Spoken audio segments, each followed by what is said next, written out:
Hello friends. Fundamental parameters or fundamental ratios or the financial ratios as we call it are a very important metric to decide on your investments. Any financial parameter or any financial ratio will tell us exactly whether to invest into a company or not, because the growth in the financial ratios tell us about the growth opportunity about any company. So today the financial ratio that we will be discussing will be the earnings per share or EPS. Now, what does earning per share means? Earnings per share means that how much profit is the company making for its shareholders. So for every share, what is the profit percent that the company is earning from its operations? So when we calculate EPS, that is net profit divided by the number of outstanding shares. So when we get the EPS, you can get it from profit and loss account, your net sales, and you can get it from the shareholding pattern, your number of shares. So when you get the EPS for every quarter, you can ascertain whether the company is growing or not. The earnings per shares growth is a very good metric to decide or to tell you that the company is doing well.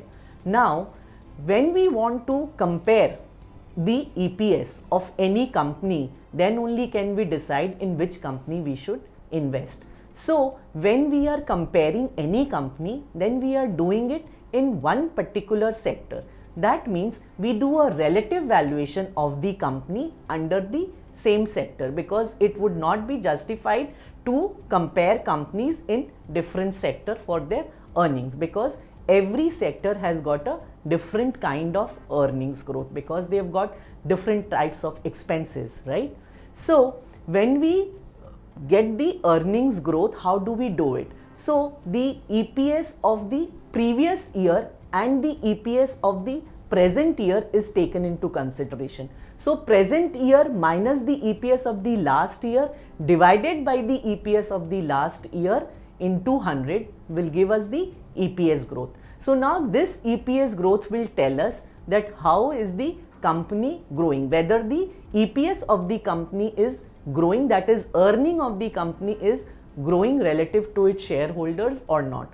So now let us check out in the relative valuation in Stockage app. So we'll do a relative valuation of three companies. One is Hindustan Unilever, another is Marico, and another is Dabur. So what we will do is we will check out the Marico under the fundamental fundamental parameter in the ratio section. We will go to the growth ratios. Now in this growth ratios, we can see that the EPS for Marico is 6.31, which was earlier 6.19. So the Marico's EPS has not grown much. Instead, the percentage has declined. That is, it was 12.2% in the last year, but presently the EPS is just grown by 1.96%. So that does not say very good about the company.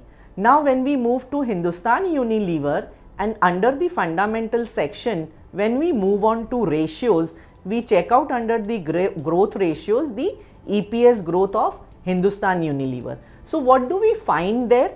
That earlier year the growth in the EPS was 7.83%, and this year, that is 2018, the EPS has grown by 16.49%. Okay. Similarly, when we check out on the Dabur under the fundamentals in the ratio section, we see that the EPS growth for the Dabur has been from 1.92% to 6.06%. So when we compare all these three companies' EPS, then we see that the growth in the Hindustan Unilever EPS is more compared to all these in the FMCG segment.